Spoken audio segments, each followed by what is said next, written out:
Bonjour, bienvenue dans cette vidéo. On va revoir comment rédiger un calcul avec des étapes intermédiaires. On va prendre des exemples avec des nombres relatifs comme vous le voyez ici.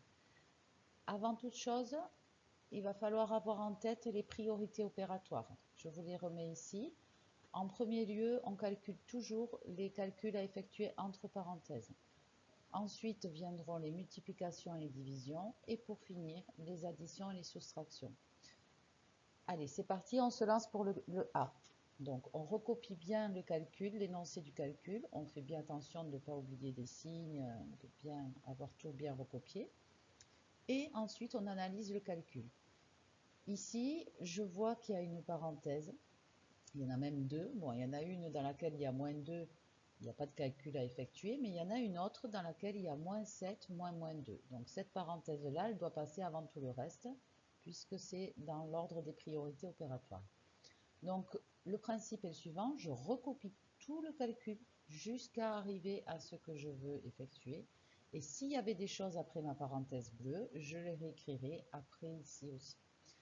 Donc, je vais m'occuper de cette parenthèse. Maintenant, je l'analyse. Il y a écrit moins 7, moins 2. Je sais que lorsqu'il y a deux moins côte à côte, il faut les transformer en plus. Donc, je transforme mon écriture en moins 7 plus 2. À présent, je vais pouvoir la calculer. Même chose, j'aurai écrit tout ce qui est avant. Moins 3, moins 4 fois, et je calcule ma parenthèse. Moins 7 plus 2, je perds 7 et je gagne 2. En tout, j'ai perdu 5. Alors ici, je suis obligée de remettre une parenthèse autour de moins 5. Sinon, je me retrouve avec le signe multiplié et moins à côté, ce qui est interdit. On ne peut pas avoir deux signes côte à côte. À présent, je regarde quelle opération il faut effectuer. Je vois qu'il n'y a plus de calcul entre parenthèses. Par contre, il y a une multiplication. Donc, c'est elle qui va passer en priorité. Je vais faire moins 4 fois moins 5. J'aurais pu aussi ne pas prendre le moins qui est devant le 4 et faire 4 fois moins 5. C'est un petit peu plus compliqué. Je vous montrerai tout à l'heure. Donc, je réécris le début. A égale moins 3. Et je calcule moins 4 fois moins 5.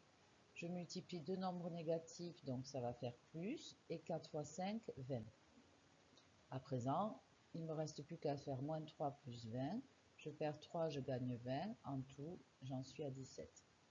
Voilà pour ce premier calcul. Allez, je vous fais le deuxième. Donc, je réécris bien en vérifiant que je n'oublie rien. Et puis, j'analyse mon calcul. Ici, il n'y a pas de calcul entre parenthèses. Par contre, il y a des divisions et des multiplications. Je vais les effectuer en premier. Donc, je les mets ici en couleur. Il y a une division en bleu, une multiplication en vert. J'ai fait exprès de ne pas prendre le moins avec le 4 cette fois-ci pour la division, pour vous montrer ce que ça va donner. Donc, je réécris tout ce qui est autour. Le B égale 7 moins, et je m'occupe de ma division. 4 divisé par moins 2. Un positif divisé par un négatif, ça va donner négatif, et 4 divisé par 2, ça fait 2. Donc, le résultat est moins 2.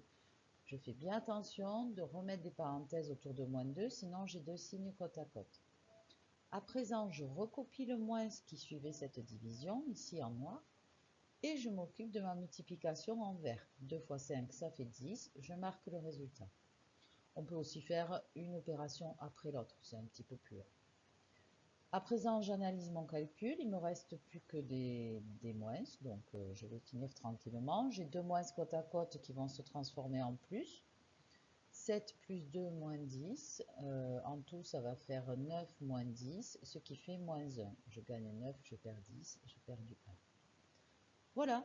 Voilà pour cette vidéo, j'espère que ça vous a aidé. Je vous remercie, je vous dis à bientôt.